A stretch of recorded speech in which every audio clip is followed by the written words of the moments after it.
both my wife and I quit our teaching jobs, and we came up to rebuild an 1812 Russian Orthodox chapel. What year? 1973. And then Margie got a job at the local school, and we just stayed. Like everybody starting out, you can't afford land. But eventually you saved enough to buy some raw land? Yeah, this was raw land, yeah. Okay.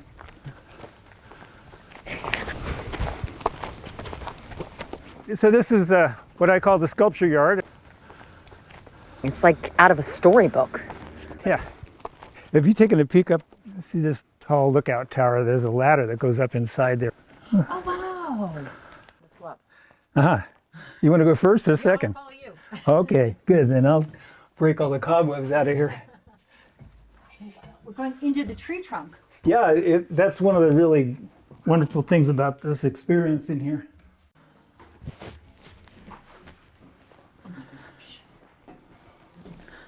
Wow. In the hole. It's really great.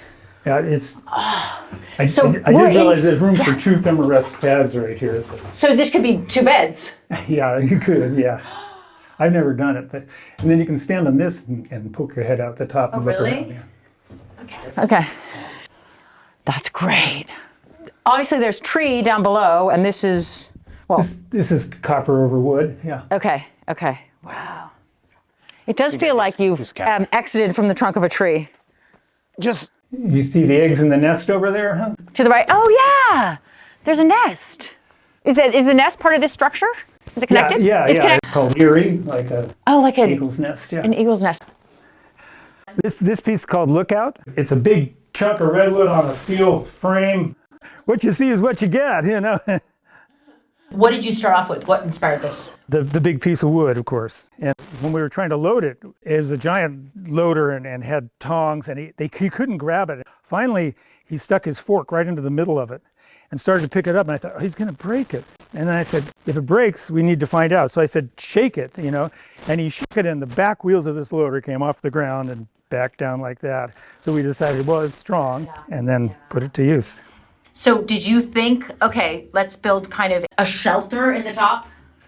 Well, you know, this was an excuse to use the tree as, I realized I could hollow it out and actually pass through it. And I raised it up so you could get underneath it. And then I needed a destination, you know. Like a good idea. A destination, that's funny. So the idea is it's a tree house, I guess. Yeah, it's sculptural. But it feels habitable. Yeah, and it's explorable. Kids like it. They'll come up and put in their hands out. Yeah. Have you spent any time inside? I guess just working on it, but do you actually come up here? I mean, it does have, I mean, you know, you can feel it here too, you know, it's kind of like this little cave that, you know, echoes sounds, and yeah. This is all you can see, the lines of, it's just basically rows of 2x4 stacked on top of each other, the corbel stacking and then cladding over the top of that. But you probably didn't think it would become this when you first saw the piece. No, it was like, this is an amazing piece of wood. Can we get it on a truck? And when we got it here, I just spread things out and start cleaning off. You know, so I get to know pieces by trying to get down to solid wood. Yeah. So for you, sculptures are not something passive that just are there. You can do things with them? Well, I mean, for example, this piece right here, this climbing piece right here, that was done in 1981. And it was at the Oakland Museum for 35 years. The decision to actually put climbing rungs on that piece, my daughter was 3 at the time, but there was like, should I do that? Will it be a liability? You know, will the art world call it art or just a playground? But your eye travels over the piece much more because of it. And I'm glad I did, yeah.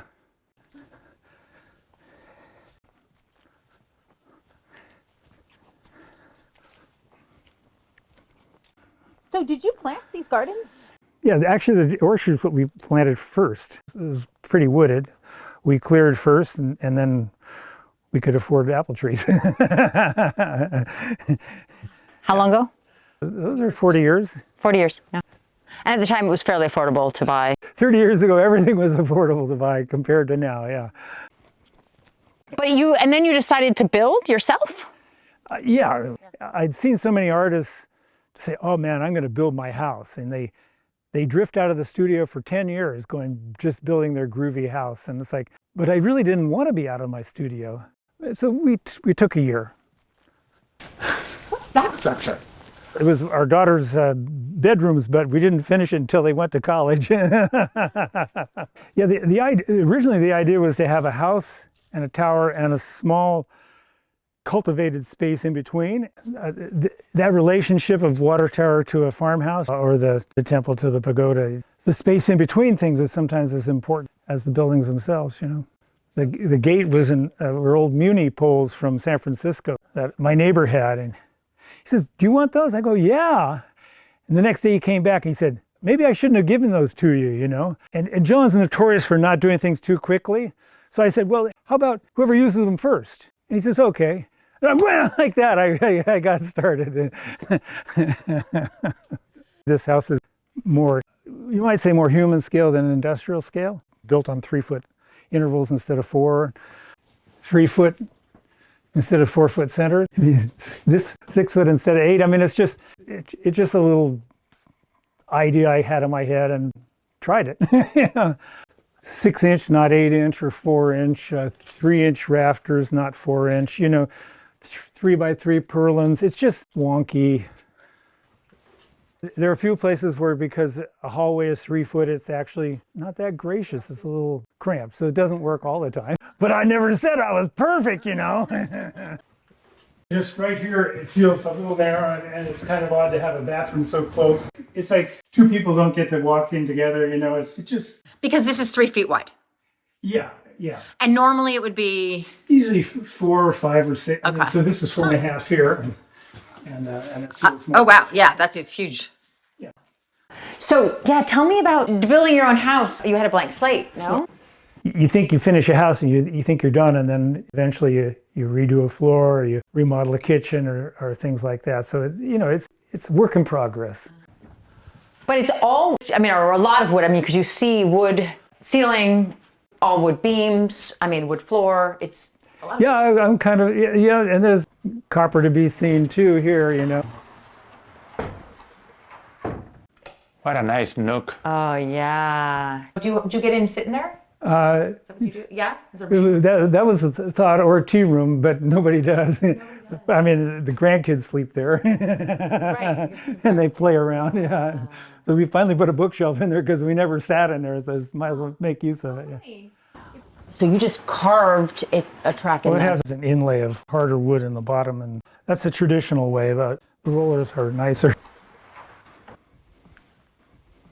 And this is kind of nice too. Is there a switch there? Yeah, it's actually my magnetic Finger. personality, you know. Can you do that in any Yeah. part Yeah. of the... Oh, I'm doing it. No, you have to touch the metal. Something conductive, yeah. That's so there's a ground that it. How do you have that idea? It's actually, I was doing work at the Asian Art Museum, and one of the guys supplying stuff there, this is a palm tree base inverted. And he said, I've got these palm tree bases. Why don't you take one home and see what you can do with it, you know? And I went, okay, I'm going to take it home. And I thought, well, if I were to make a lamp, I should make a lamp that's so complicated that it couldn't just get ripped off, you know? So I made one, and then I realized, like, well, who cares if it gets ripped off? I don't want to make lamps, you know? And then this Table. This table. It's copper, and it's also taking a log and tapering, so you get all the textures of grain. It's flawed in the middle, but it doesn't matter because actually I hollowed it out so it's not so heavy. Nice piece of wood. And this is great for grandkids because they can just run across from couch to couch, you know. And they do. Wow. So there's nothing sacred about the art. You don't. They let them play. Well, there's one broken slat in here that from the kids jumping on it, so I had to tell them they couldn't jump on that anymore. Did you make your own couches? This couch? Yeah.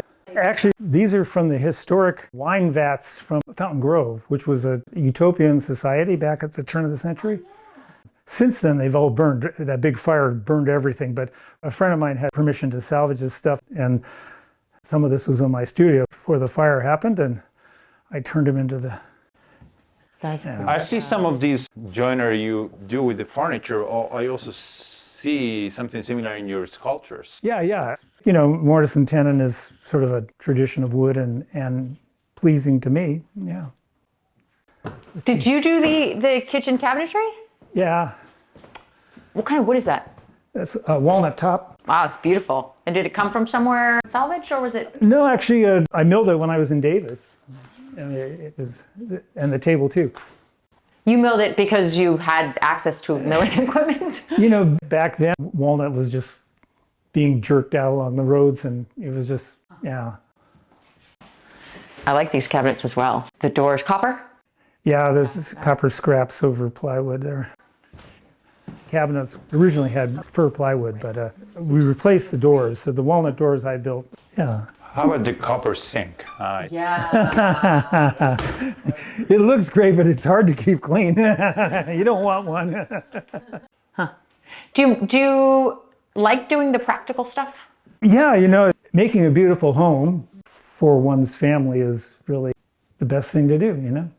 And Because you're living in your art. yeah, you know, and my wife was a teacher, and she wasn't an artist, but she appreciated, and Having family that's sharing what you've made.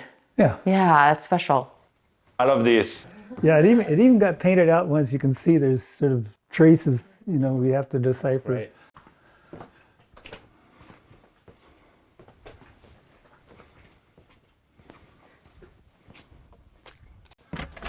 Originally, this was to be bedrooms. We hadn't planned it as a granny unit or an apartment. But when we finally finished it, we put a little kitchen in too. So now, can you rent it out or something? We could. I just like, I don't really want to, you know.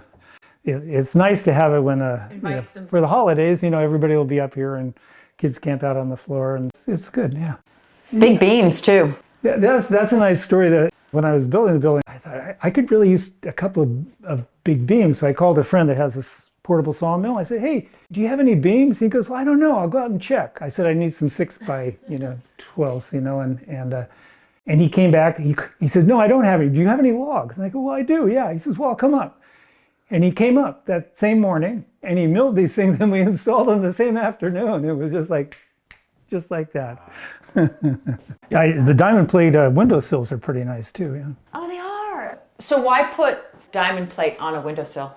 Because it looks good. And actually, windowsills are really difficult. Wood windowsills, they get all the sun, and they always just kind of get funky. And these are more bulletproof, you know. Yeah.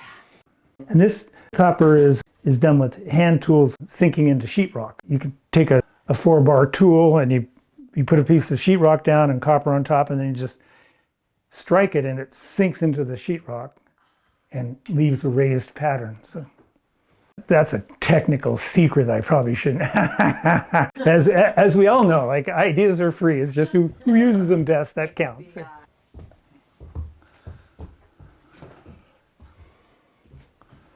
Did you then, the wood, were you just buying lumber? Yeah. Yeah. I buy lumber, yeah. I didn't mill. Not everything was... No. It almost looks like one of these cabins you have in some places where you go skiing or peeking to nature. Yeah. It's very cozy, very... Yeah. Yeah, there are those glamping tree houses and things.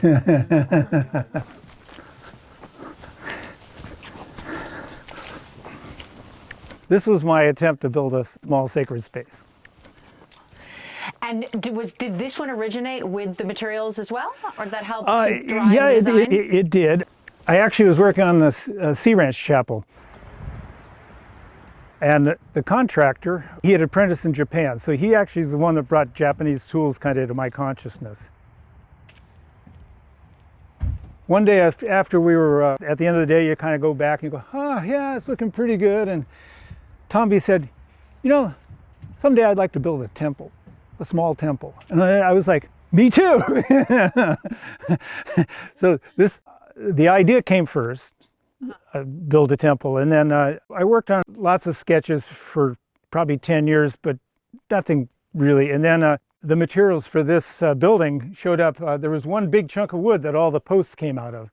and quite remarkable, dense, very dark old-growth redwoods. So I was able to take this large, kind of fractured log and just freehand cut timbers, and then with a stash of timbers, measure them and figure out what I could build with it. Yeah.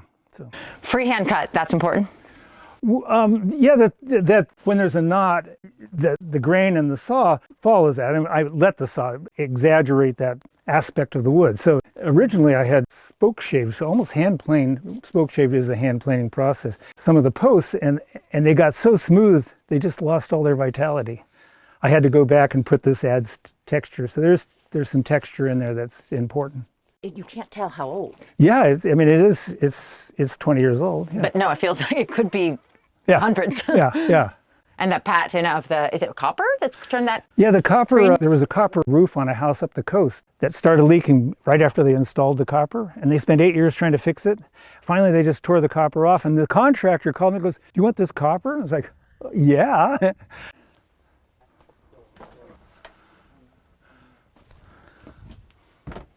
For a while, I was calling this a tea house for lack of a better term. And then I read a beautiful poem by Elizabeth Heron, and I said to my wife, Margie, I think maybe I'm building a poetry house. Mostly because nobody knows what a poetry house is, and everybody knows what a tea house is, and there's all these rules for tea house. There's no rules for poetry house. So,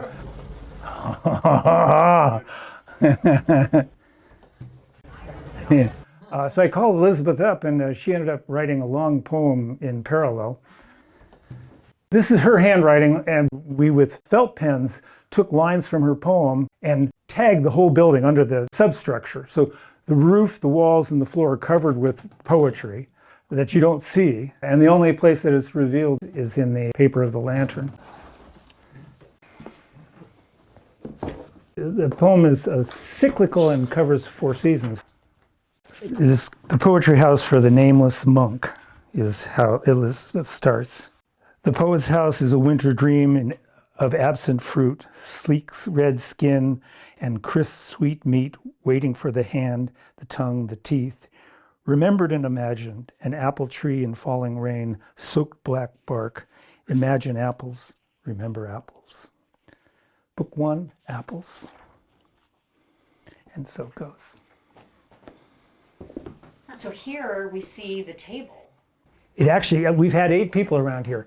So this actually, it takes forever, but it eventually winds down into the floor. Well, you don't seem to be making a lot of effort. No. You are just turning it, so it's kind of... Right. You can see there's a big Acme thread underneath there, but it looks like it would just go down, but it takes a long time. But that's good. Nobody gets trapped, you know. So it's a meditation, becomes a... Kids love to sit in here and get spun around. That's cool. This is 6 foot by 9 foot. It would be a 3-mat tea space if you were doing Japanese tea. Yeah. And if you were doing a traditional tea, you'd want a flat floor. During the holidays, we put a futon in here, and my daughter will use this as a place to sleep. So, or you could bring this down and put a yoga mat in here. At the same time, it's just a wonderful place to gather with a group of friends and have a dialogue. Yeah. Right? Like it feels close enough that you're not this long table but then you could, probably 8 people around. Easily, yeah. And it's kind of cozy then. Yeah. And you all kind of... So it really is kind of a poetry house. I mean, besides the poetry in the space, it's also for reading or thinking. Yeah. Every project, there's that first line. Really, that first line of a novel is also a poem, and 3 words on the idea for a piece of sculpture is a poem. That sort of kernel of beginning. And where does that come from? It comes from an empty moment. Something arrives, I've sort of thought of this as the empty space where attention resides. The way you peek through the windows is quite special, the way light is going to hit to it, but also the glass is not conventional either. It's called Baroque glass. Why did you decide to go with it? Texture and light, but privacy.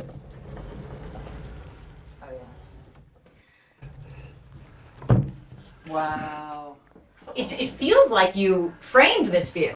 Yeah, no, and framed views, I mean, that's the classic sort of that whole Zen view is that little window that's more precious than the picture window, you know? Is that Christopher Alexander's? Yeah. There is a Zen view pattern. Yeah, pattern language is a wonderful, I refer to it all the time, yeah. So the idea that a five-sided building means that I pretty much don't have to fit into, if I were in a gridded, typical architectural site with, you know, square buildings or walls or things like that, there's no need to align because it doesn't fit a grid. So I think that's an advantage for this building. Actually, I built the building up in the yard and then I exhibited it and then it came back home and I created it as much space as I could for it here. I mean, I love the way this rolls. What's it on? Is it just a track? There are rollers underneath. Actually, one of Elizabeth's poet's favorite sounds is the sound of the doors. She likes that sound, and then of course as it comes to an end, so I mean, you can feel also how, you know, closing this down has a different kind of feeling. And then because a lot of recycled materials, the green glass, those are wine bottles stuck in copper pipe. That does not look like a wine bottle. I'll take that as a compliment. Yeah. You said there's always a second door? Usually there are two in a tea house, which this is a poetry house, but the idea is to have two doors to not end up with a right-handed building or a left-handed building, and then just layers of space, you know, ways to approach a building from different sides. It's the same, it's a mirror image actually. Yeah. There's a wonderful mandala on the back wall here, which is the only wall that doesn't either have windows or doors in it. It's also an abstract floor plan of the building. Okay, so this is probably the most beautiful foundation I've ever seen. It's copper over laminated beams. Again, because I was making a building that didn't have a permanent site, I needed to figure out how to take it apart and move it about and put it back together. And the building comes apart right here, that joint. So the center rectangle is one unit, and then the two halves, I figured out that it would fit on a truck. And the roofs come off, and 5 lower panels in the upper roof. And I've often described my work as a cross between Shinto Shrines and Stonehenge, you know. So that, I mean, Shinto Shrines is this attention to detail and refinement, and Stonehenge is just that sort of sense of mass and energy. So anyhow, the details are just part of ornamentation. Actually, the finial on top is actually where I rigged the upper roof from when I pick it. It has some utility as well. It's not just pretty. What's particularly important is the scale of the timbers and the scale of the building. Normally you would think they're way too big for this small building, but they're not. I had to build it to find it. I had to do the work, you know. And it took 3 years. It did take 3 years, but it wasn't like constant 3 years. It was just like, I need to get some more materials. I better get a job again. You mind talking about the cost? I tend not to keep track of costs or hours. You know, it's like, how do you price redwood? Do you price it at what old growth redwood would be paid for now? Or no, you just, it was given to me. This house, one of the reasons I built this is because I've had a number of people interested in the poetry house, but it needs to have some sort of daily attention. So when somebody goes, oh, I've got this piece of property like here, maybe I'll put it out there and we'll use it every now and then. I go, oh, no, you can have one of these, you know. Tell me, what do you call this? I'm calling this an old fence zendo. So basically, it was the materials that inspired this. Yeah. So a big pile of materials came in, and I thought, oh, I could build a nice little building, and I sort of need something to offer in lieu of a poetry house, and so I did. All this redwood came from Lucas Valley Rec Center, and it was just old 60s redwood conhart, but it has just a nice patina of color. I did enough to try to leave some of the original circular saw marks and then clean it up at the same time. And then maybe I was a little extravagant with the copper paneling. The texture of it. It's actually embossed over industrial grating. It's a nice process. And then after sinking it with a rubber mallet, it gets cinched with a needle scaler, which gives it this pecky quality, which you can see how this door is smooth. You can just feel a difference. Once there's a texture in it, it feels denser and I think more alive. And actually, the roof material is all from resawn fence posts. So it's amazing. You find these old redwood posts, and if you cut them open, they're actually pretty amazing wood. It's largely old fence material, except for, of course, the walnut floor. And So how large is this space? this is 8 by 15 with some tapered ends, something like that. And big enough for eating, sleeping even, and... Yeah, I mean, as with the poetry house, this moves up and down so that it can be flat and use it for a futon or yoga or something like that. But you can also raise it up and drop your feet in the well and then use it as a place to share food, write. I mean, there's some little storage containers in the floor there. And actually that timber in there is crosses and is what I use to rig the building when I pick it up. The roof comes off and it, I can put it on a trailer and move it and all of that. Are your motives, the way you're working with things, coming from your place here, like your surroundings, or? Yeah, no, I think actually I've said a number of times that I've almost never sold a piece of sculpture to anybody that hasn't been here. I love the cladding you have in your doors. I've never seen anything like it. It's just roofing, Is it? It's just polycarbonate roofing. I used to have glass in here and wood panels on either side, but as you get older, you just need more and more light, Every wood has its own character. There's so mostly redwood here. Yeah, this is a white oak.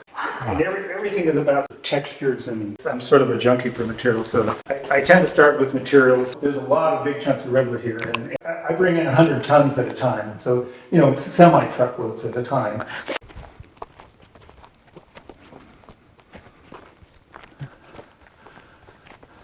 Sometimes I can, I walk around my house, look at the yard and go like, I must be crazy. Why am I doing all this? And then I'll go to an artist studio and I'll look around and see all their beautiful work, and I go, well, maybe I'm not crazy enough,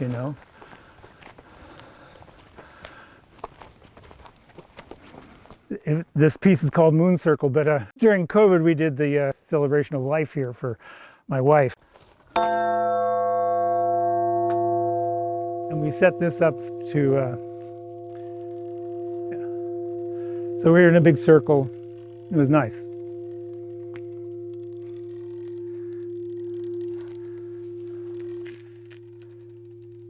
Form and energy. That's my website. That's what sculpture's about. There's an interaction. I think there's a resonance between those. That's one sound.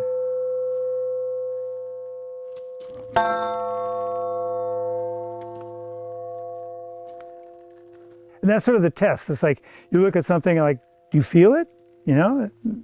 Well, then it's working,